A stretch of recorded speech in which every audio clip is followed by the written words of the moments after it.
ఒక్కసారి శ్రీకాళహస్తి క్షేత్రానికి వచ్చి శివ అని అన్నావా, ప్రాణోత్క్రమణ సమయంలో ఊపిరి మీద కదా మనిషి యొక్క జీవనం ఆధారపడి ఉంటుంది. అందుకే ఇప్పటికీ అక్కడ ఉన్నటువంటి శివలింగం దీపమునందు మీరు దర్శనం చెయ్యాలి. దీపంలో వెలిగేటటువంటి ఆ జ్యోతి ఎప్పుడు కదులుతుంది. శ్రీకాళహస్తి శివలింగానికి ఒక ప్రఖ్యాతి ఉంది. నవగ్రహ కవచం కట్టుకుంటాడు అక్కడ ఉన్నటువంటి శివుడు. నవగ్రహ కవచం కట్టుకున్నాడంటే నవగ్రహములు ఆయనకు కవచం, ఆయనకు ఆభరణం. అటువంటి నవగ్రహములు కూడా శివభక్తి కలిగినటువంటి వాణ్ణి ఏమీ చెయ్యలేవు.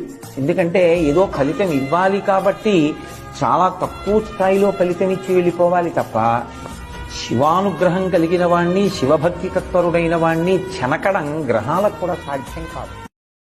అందుకే ఒక్కసారి శ్రీకాళహస్తీశ్వర దర్శనం చేసుకుంటే నవగ్రహాల దోషం తొలగిపోతాయి. ఆ పరమశివుని అనుగ్రహము దొరుకుతుంది.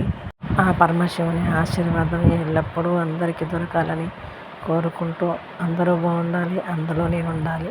Please like, subscribe my channel.